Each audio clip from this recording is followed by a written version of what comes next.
There's no way that I'm gonna date a man that makes under $200K a year. That don't even make no sense. I'm not trying to struggle. I can struggle by myself, okay? Why would I want to struggle with a man? So if you're not making $200K, you can't date me. You trying to date me? I only date millionaires, baby. Like, you better get it right. It's a man, baby! Well, I thought she was a man. She is rather mannish. If that is a woman, it does look like she was beaten with an ugly stick. Now, fellas, relax, relax. Stop drooling on your screens and put your tongues back in your mouth. She, I think, said you have to make at least $200K and be a millionaire, so a lot of you guys are really going to have to step your game up if you want to get yourself a trophy wife like the lovely lady we just heard from. Anyway, welcome back. Thank you guys so much for joining me. So I have a very crazy weekend Clown World update for you guys today, and as usual, we have, well, very little time to waste, so let's get into it. Now, if you place your attention on the screen for a moment, so this balding fellow with the leopard print blouse is Brittany. Now, Brittany is a biological man who identifies as a trans woman and calls himself a transbian or trans lesbian. Now, Brittany posted this photo in the trans woman support group. The caption says, "Tonight's makeup before wig accessories." Huh?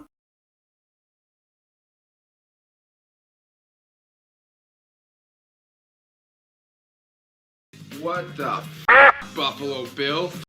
Let's keep this party rolling with some political tomfoolery from this lady who says that we are currently living in a fascist state and that we need to stop Donald Trump because somehow it's his fault. Somebody should probably tell her that Trump isn't the current president and hasn't been for 3 years. And he only got into politics in 2016, whereas the likes of the Bidens, the Obamas, the Clintons, and the Bushes have been calling the shots in American politics for decades. Roll it. Take 2 days off work because of Trump. As an American woman, my rights are being taken away every day. We need to tell fascism to f*** off. Let's not pretend that we're not living in a fascist state already. And so, it's not just about going to vote against fascism. It's about defeating it. We need to defeat fascism in 2024. Trump is possibly going to be the nominee for the Republican Party. That is very tangible possibility. Good. Nikki Haley might be, but Trump has a chance. It's not like we're fighting fascism. We're living fascism. We're living it. We already lost. Not having my American rights will also leave me in the abyss of impunity and corruption, even more so than I already am. It is up to each and every single American voter to stop Donald Trump. It is up to each and every one of us to continue the upslope that the Biden administration has granted America post-Trump. Horrendous situations, and we need to survive some justices so that we can replace them with people who aren't bought from the Federalist Society. We can't give up on democracy. No.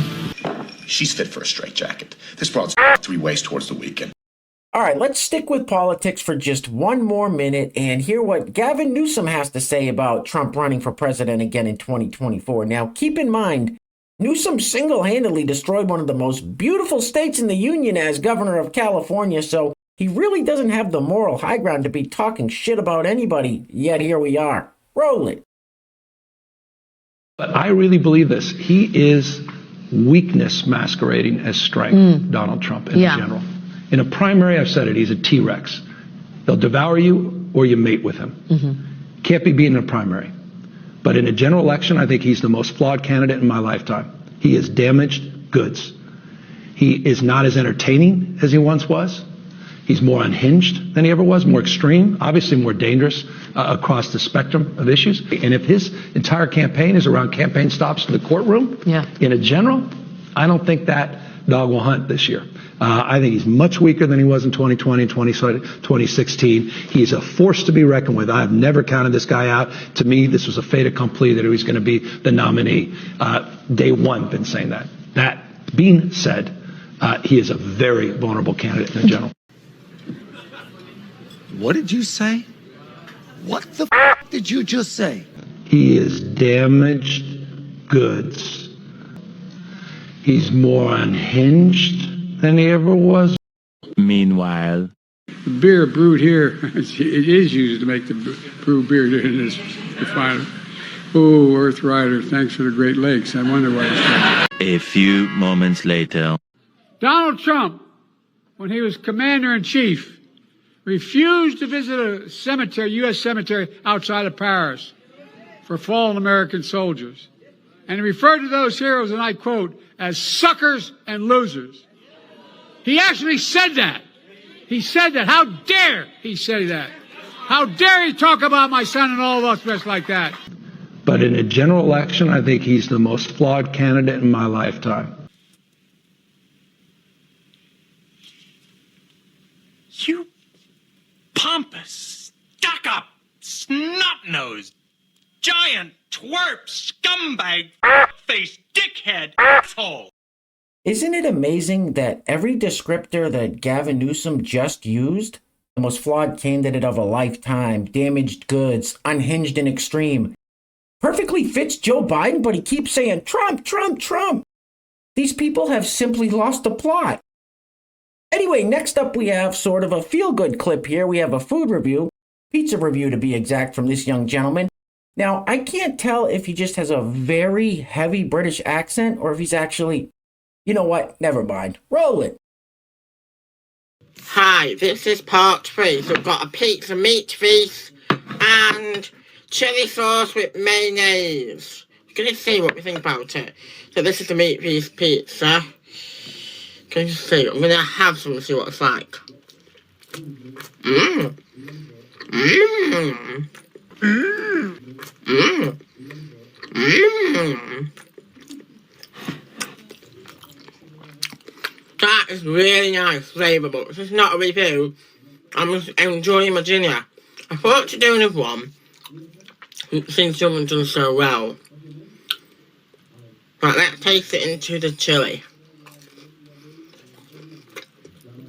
And mayonnaise. Mmm.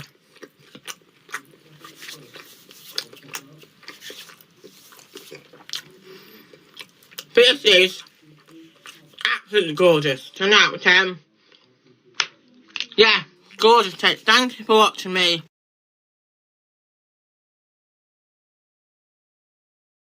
That young fella enjoyed that pizza so much that he started making Yoda noises. Now, we could have done without the open mouth chewing and such, but hey, it was a great pizza review nonetheless. Anyway, next up, so this young lady with the green hair needs our help. She's wondering if she should show up to a job interview like this or she should tone it down a little bit. My only advice would be, don't put they, them pronouns on your resume, or any pronouns for that matter, and don't show up to a job interview with a neon green bow ring in your nose. Roll it. I feel like I am awful at interviews. I just get really nervous under pressure, and the second they ask a question that I don't know the answer to off the top of my head, I start freaking out and like overthinking it, and then just kind of sit there and stare, and it's embarrassing. And no matter how much I prepare for questions, I'm never prepared. So I never know, like, clearly my look is a little eccentric, but I never know how hard to go on my makeup in an interview, or like the first day, you know, kind of thing. Do I go like full force, or do I keep it simple? And my simple is not really simple. I don't know. Should I show up like I will be showing up for the most of the job? Or should I show up a little toned down and then they hire me and then I come full force makeup, you know? I don't know. So showing up with green hair kind of tells everybody that I'm not normal. So maybe that'll just help. You look ridiculous. Now listen, if that young lady is applying for a job at Hot Topics or Journeys or PacSuns or Spencer's Gifts or one of those mall stores, she's perfectly accessorized. She'll probably get hired. However, If she's looking to raise the bar a little bit and get a job somewhere other than those places, not so much. Anyway, next up. So this lady is going to sing us a song, and I'm guessing it's about a bridesmaid who was invited to a wedding that didn't get the Fauci sauce, doesn't wear a face diaper in public, so therefore is being disinvited to the wedding. I think. Roll it. If you can't come to the wedding, that's okay. We love you and we want you to be safe. But if you won't get vaccinated cause you're scared of what it's made of, yet you're taking pics in bunches with your friends at maskless brunches, and you're gonna treat my friend like she's not worth the time you spend, then please burn your bridesmaid's dress and go away. Your song? It's awful. I hate it. All right, real quick, before we go any further, I want to give a huge shout out to the sponsor of today's video. And while I'm doing that, I'm going to let this loop on the screen now. I would be willing to bet this woman has spent upwards of $100,000 or more on facial surgeries with her cheeks, her chin, her lips, her forehead, and whatever else to look like that on purpose. That mess is not an accident. Anyway, today's video is being brought to us by Denny Hauk. Denny, thank you so much for sponsoring today's video. I really appreciate the support. So once again, today's video sponsor is Denny Hauk. Now, if you'd like to sponsor the next video and help support the channel, there is a PayPal link in the description box below, and I will say your full name as a sponsor of said video unless stated otherwise by you. Can we get this Barbie doll wannabe mess off the screen, please? Oof.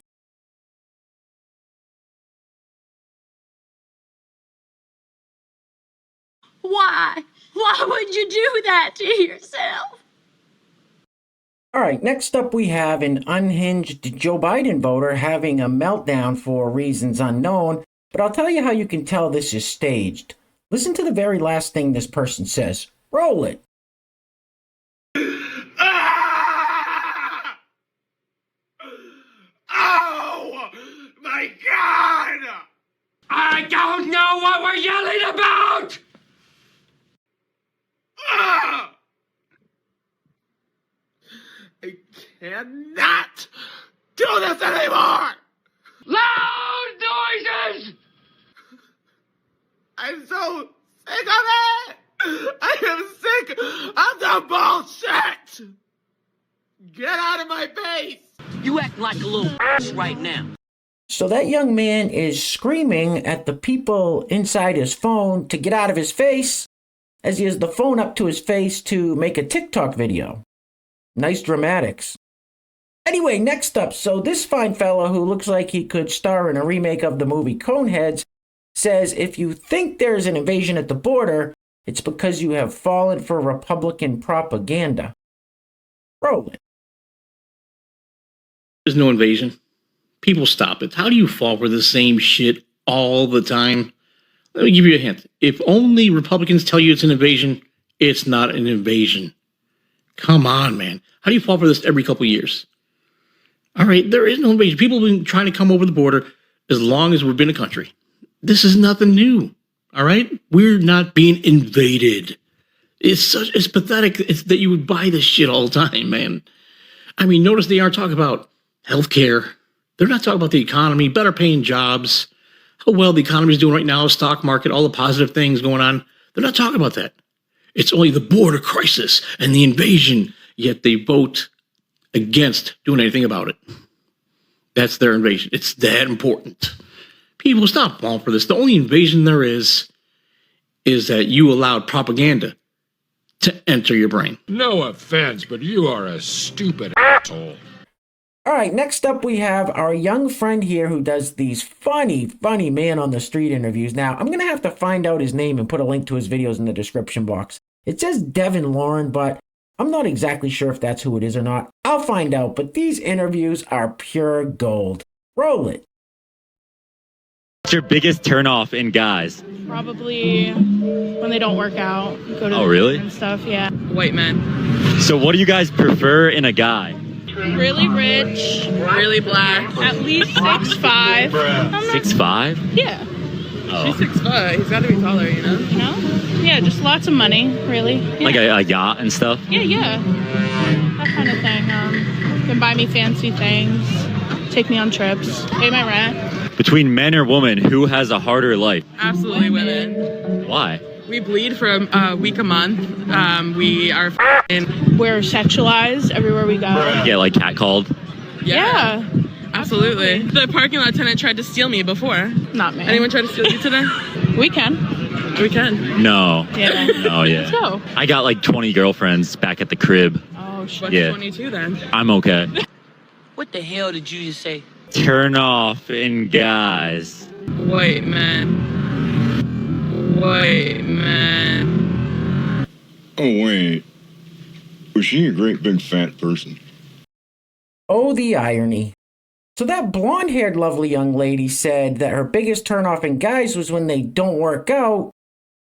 As she's standing there pushing 500, you know what? Never mind. Anyway, next up. So this clip is fantastic. It says, this church hiring the wrong drummer never gets old. And listen, they may have hired someone a little overqualified for the drumming job. He just wanted to spread his wings and fly like a peacock. You can't expect to keep drummers caged like animals. Roll it. Oceans rise, my soul will rest in your embrace, for I am yours, and you are mine.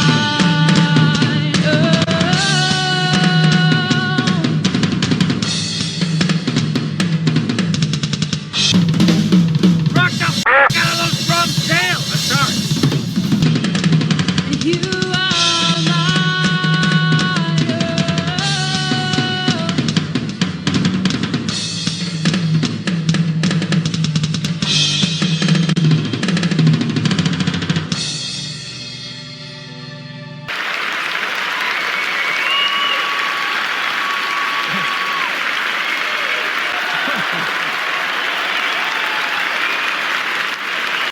All right, guys, we're going to be wrapping it up with something a little more positive and upbeat because the world is fucking crazy right now and we cannot lose our sense of humor. We have to keep laughing because laughter is the best medicine, so don't let them take that away from you.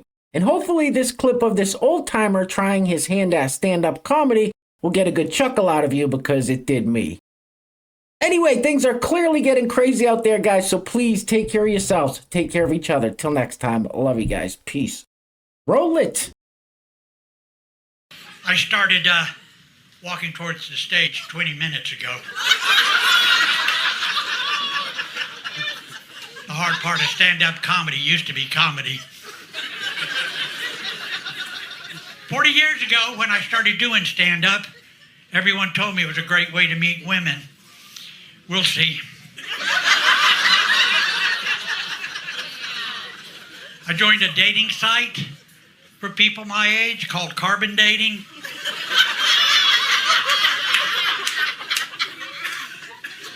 I asked a lady on the site for her number. She told me it was 140 over 95.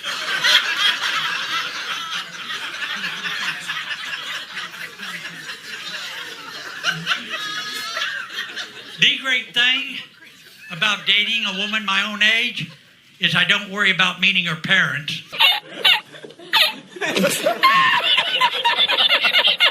Just imagine, instead of denying millions of Americans the ability to own their own home,